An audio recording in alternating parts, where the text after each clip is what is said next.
Battleground took place tonight in Tampa, Florida from the Yuengling Center. I hope I pronounced that one right. Probably not. Before the show started, you had to kick off to Battleground show. Nothing much happened, just Megan Morant and Sam Roberts previewing the show. The one thing that I was really impressed by was their production for the video packages for the matches. I thought it was great, actually. Almost all the matches had great video packages that actually present the matches with better build-up than they actually had. So I had to say that. Battleground officially started at 8 Eastern, and we saw Stephanie Vaquer, Jordynne Grace, Femi, Myles, Borne with the no-quarter catch crew, Joe Hendry and Trick Williams all arriving into the arena for tonight's show. After the opening video package, it transitions into Sol Ruca's entrance video, and we see her coming to the ring. She's on a skateboard, and she's skating down the aisle, and then Zarya's behind her. She picks up Sol Ruca, puts her on her shoulders, and then she carries Sol to the ring, and Sol is out as she's ready to defend her Women's North American Championship against Kelani Jordynne, who makes her entrance next, and we got our opening match. The NXT Women's North American Championship. Sol Ruca defending against Kelani Jordynne in a rematch from Heatwave last year, in which Kelani, who was actually the inaugural champion, defeated Sol in an excellent match. So they had a lot to live up to tonight. Crowd was super pumped, so they obviously remembered last year's match, and I was thinking, if they can top it, hey, that's something. And the match immediately started with a callback to the match from last year because they immediately started doing athletic moves, and it was almost like an athletic gymnastics showcase for a little bit. But that was more of a reference. Here was more of a traditional match, but it was great. They couldn't have the exact same match because they're just doing the same thing. This was more of a match that you see in NXT, but it was really good. I'm trying to say that. It was different from the first one a bit, and I saw glimpses of the first match. It was a different match. It was still delivered in all fronts, in my opinion. So Sol hit this really cool Super X Factor from the top rope earlier in the match. Kelani hit an amazing springboard moonsault to the outside, and Sol hit this really cool cartwheel moonsault to the outside where she did a bunch of cartwheels on the rope, and then she does like a moonsault over the top rope, which was awesome. There was, on the top rope, Kelani was ready to do that reverse hurricane. I think they call it the poison Rana from the top, but Sol reverses and lands on her feet, which was just an awesome spot there. And she hit a spear, but Kelani kicked out. Kelani hit an awesome Spanish fly from the top, which looked great. They just have so much athleticism.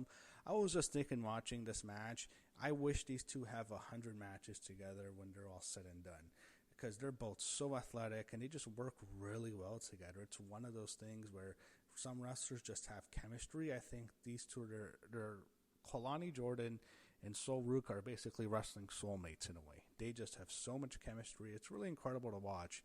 So we saw all this athleticism, and it's just so much displays, and both of them are just incredibly athletic, and they work incredibly well together. But at near the end of the match, Kelani's going to finish Sol with the split-legged moonsault. That's how she pinned her last year. But Zarya pulls out Sol Ruca, and the ref gets pissed off, and he actually ejects Zarya, and Sol's upset because Zarya's interfering. And as Sol's talking to Zarya, and as she's leaving the aisle, going up the aisle, Kelani hits a baseball slide onto Sol in the back, and then she's throwing her back in the ring, and it looks like she's going to finish Sol Ruca and win the NXT Women's North American Championship one more time. However, there was a whole bunch of different counters, so much that happened here. It's hard to cover it all.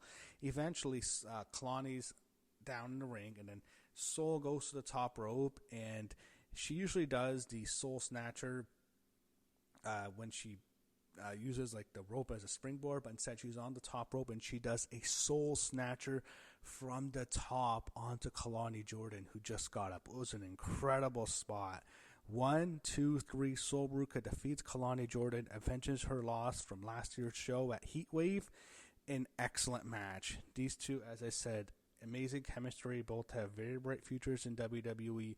Crowd loved both of them. They really liked them. Sol was definitely the babyface here, But there was multiple, this is awesome chants, and yeah, I'm looking forward to see them wrestle again. I can't wait for it.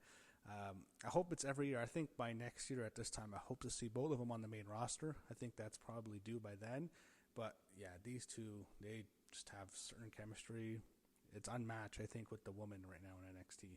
I don't know if you can find two women in all of WWE who work better together than these two, because both of their matches have just been excellent. Really great match.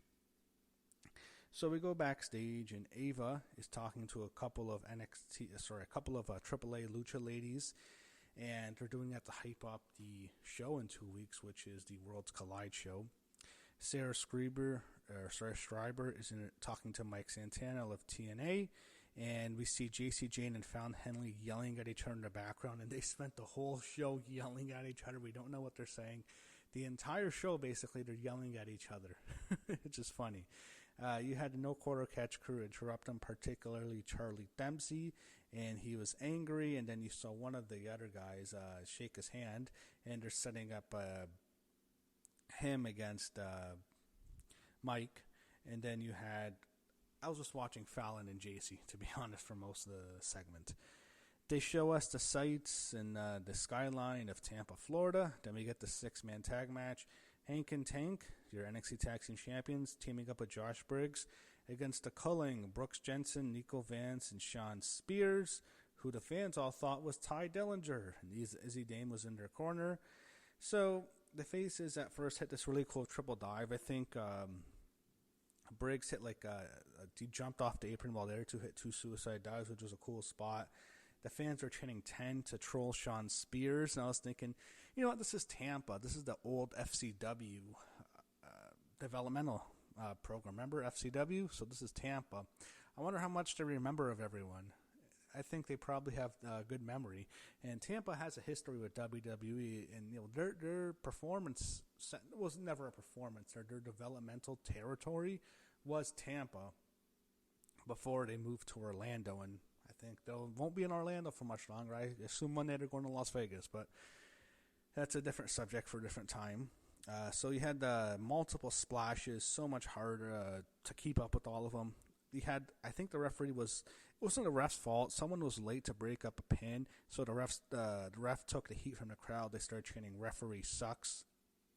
You had Hank and Tank eventually got the win for their team when they hit their finisher, and I was surprised by the result.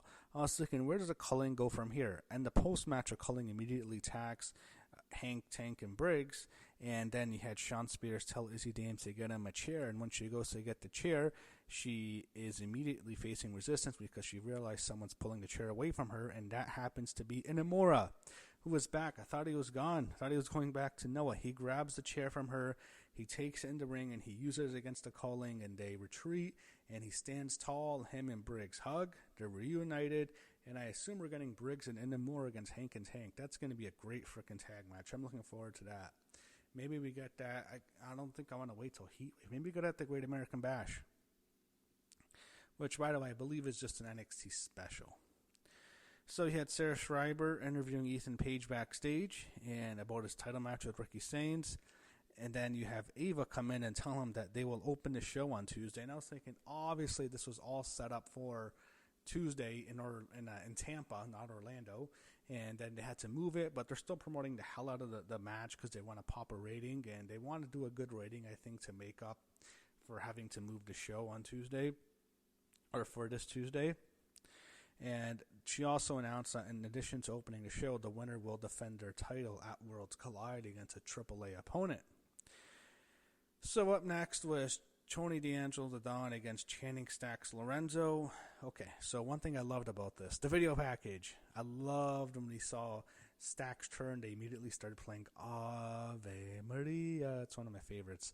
And I just thought it worked perfectly. Both guys are Italian, so just couldn't have worked better. And I thought it was great. And, okay. Wow. Yeah, I hated this match. It sucked. I just felt this needed to be a stipulation. It felt like a fight at first, which was fine. The way it started was okay. It just dragged on forever. The Don got the upper hand, and Stacks gets the heat for a while. The match was slow. It was hard to get into. The Don just feels so bad about all the stuff Stacks did. He supposedly killed Ruca, We know he didn't do that, but supposedly at this point, he attacked the Don outside. He scared Rizzo. He did something to Rizzo, and yet he can't pull the trigger to destroy this evil guy. And I'm thinking, wow, they're just trying way too hard. And sometimes this happens in NXT and WWE where they're doing something called exposition. They're trying so hard to tell the story, and the announcers are explaining it to you like you're like a 10-year-old child to follow. It's so much exposition that it turns me off. It actually takes me out of the match sometimes. You don't need to do that. They're overdoing that. That's a big problem sometimes. So the ending just dragged forever. Stacks is apologizing to the Don, who hits the spine buster. Looks like that's it for Stacks. And then Ruca shows up out of nowhere, distracting the Don. He doesn't know what to do. I mean, he's going to beat Stacks. He's done. All he has to do is pin him and then talk to Ruca. But then Stacks hits a low blow, hits a running knee to the back of the Don, and Stacks gets the win. And he walks out, and the Don is recovering. He sees Ruca. Ruca goes to hug him. Don rejects him, and I hated this. It went on for so long, went on for an eternity. This sucked. I'm not going to lie. This was the worst match by far of the whole show. Oh, I hate this match. I hate this feud now, and it's killed it. This match was just awful. It needed to be some step, but man, I don't know what they do now. I guess Rizzo's going to turn. I think Luca's basically turned now, and I guess they're going to have a new family with Stacks as the Don. We see Trick Williams warming up backstage, and then we go to the NXT Women's Championship. The champion, Stephanie Vaquer, against Jordynne Grace.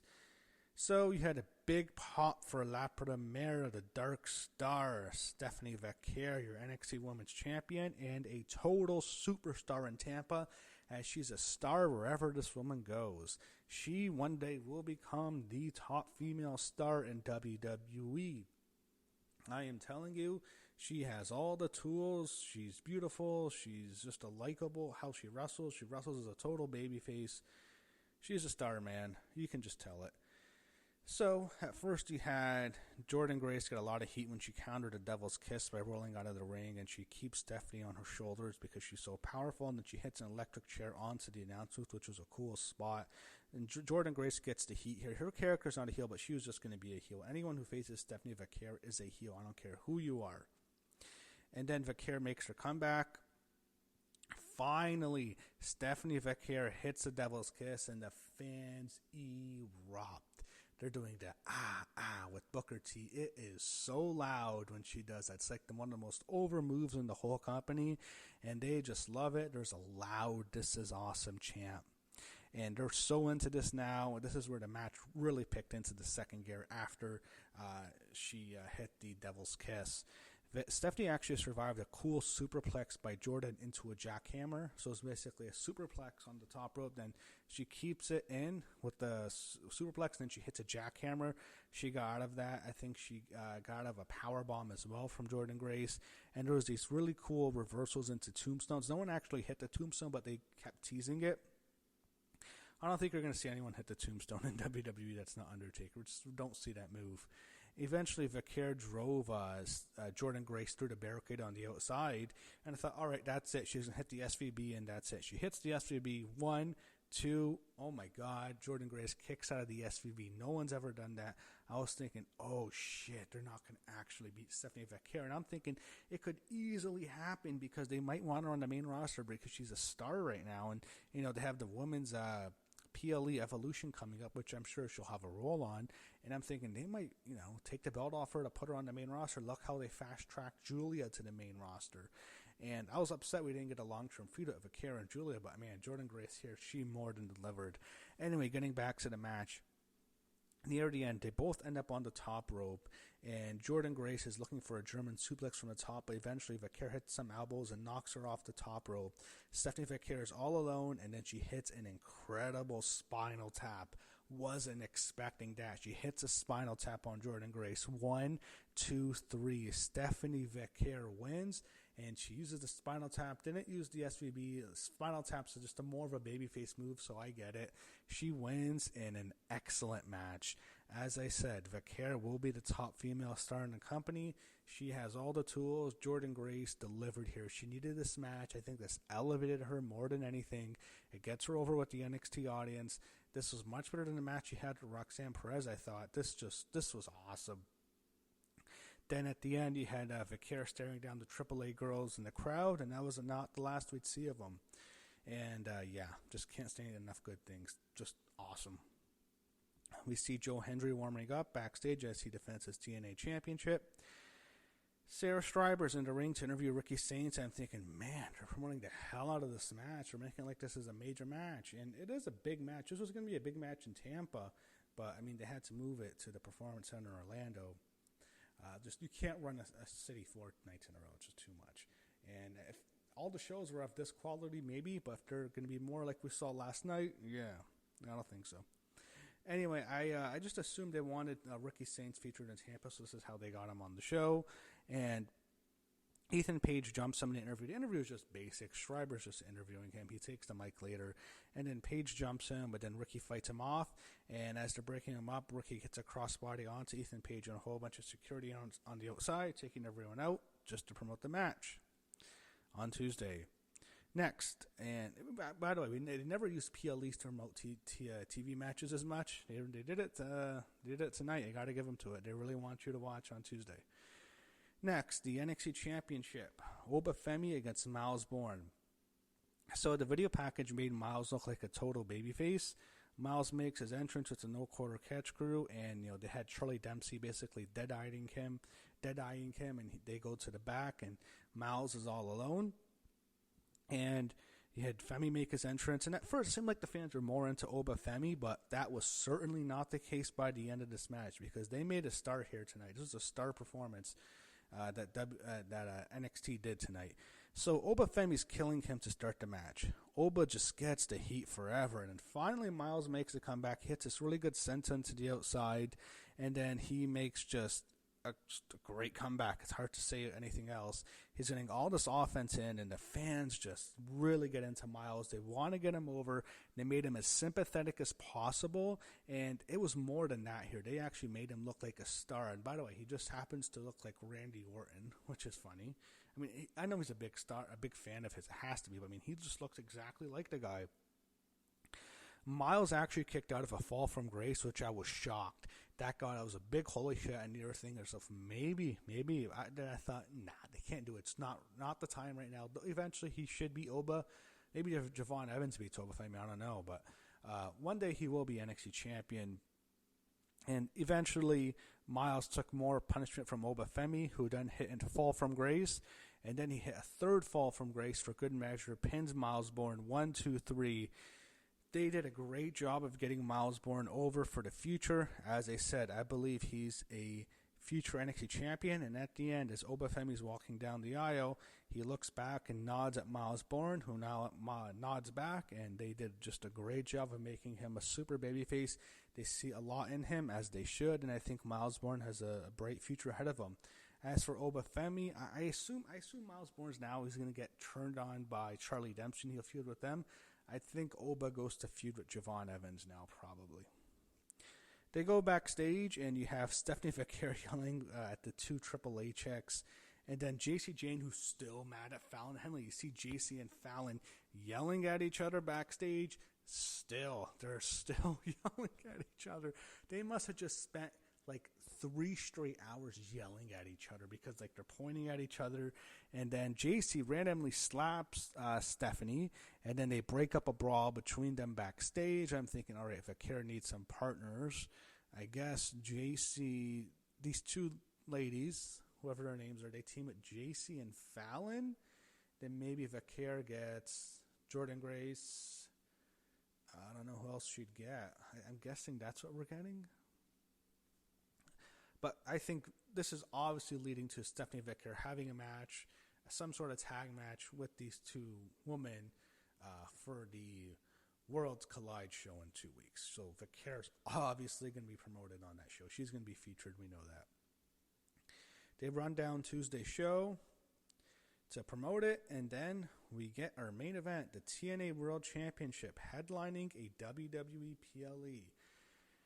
It's not shocking to say that in the year 2025. Imagine saying that in the year 2009. Would you even think even ever remotely think that. So that is significant in a way, even though clearly WWE has changed and TNA has changed a lot too. Nowhere near as big of a company, as popular as it once was, but it still is the TNA World Championship being defended on a WWE PLE. I love how they had AJ Styles, the greatest TNA wrestler of all time, narrating the video package for the match. It's very apropos. And I'm thinking, is AJ in the TNA Hall of Fame yet? I'm not sure. He needs to be eventually. And you had Carlos Silva, the TNA president, in attendance for the main event. You had Trick Williams out first. Then Joe Hendry comes out to a big babyface ovation. And to start the match, the fans are freaking going nuts. I'm thinking, wow, they got such a good fans. Trick just has to deliver a decent matchup here, and they're going to have such good reaction, and he couldn't do it. He sucks, but the fans are going nuts to start, and yeah, Trick just sucks in the ring. He's doing Booker T's moves. He does the kicks, Booker does. He does the scissor kick. He does the bookend multiple times. He even does the spinneroonie, and Trick gets the heat forever. I guess he's training at Booker's school. And Booker obviously is a much better worker than Trick. Trick sucks, man. He's not good in the ring. Joe Hendry isn't that good, but they had heat for this main event. It was just very sloppy by Trick. A lot of problems, a lot of missed spots, and he's just not good in the ring. It was an okay main event. They had so much crowd heat that they got away with a lot of the problems, but if they didn't have crowd heat, like say the family didn't, it sort of sucked, but they had enough heat that they were able to have a passable main event. As I said, Trick got the heat forever. I just thought, man, he sucks. I was thinking Joe Hendry's winning for sure. So Joe Hendry hits his chokeslam finally, but Trick gets his foot on the ropes. Trick then goes to the outside, and the steps are on the outside, and he had steps set up near the announce booth, and Trick gets Joe Hendry on the steps. He hits the bookend onto Joe Hendry through the announce booth. It doesn't break, but it breaks enough in a way that it didn't explode, but you can tell he went through the table.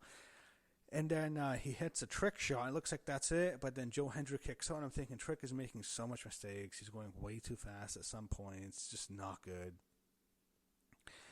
Then Trick brings the belt in the ring. Hendry goes for a roll-up. Trick kicks out. Eventually, the ref's distracted. He was distracted at first, but then Hendry goes for a clothesline or something, but Trick gets a flapjack, and Hendry lands face first on the belt. Trick hits a second Trick shot, and he wins. Then the show ends with Trick Williams celebrating as a new TNA World Champion.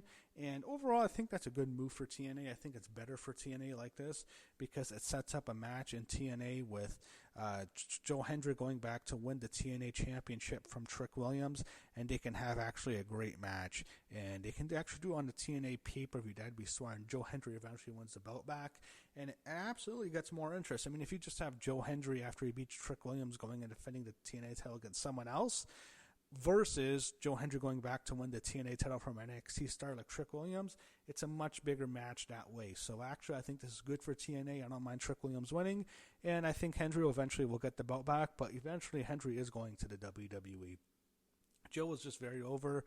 I thought the match just wasn't very good, but the show overall I thought really delivered. Both women's matches were awesome. So Ruca, Kelani, Jordynne was excellent. Stephanie Vaquer against Jordynne Grace was excellent. And then Femi against Myles Borne I thought was really good. It really delivered in my opinion. The six-man tag was all right. The one match that sucked was the Dawn Stacks match. That sucked.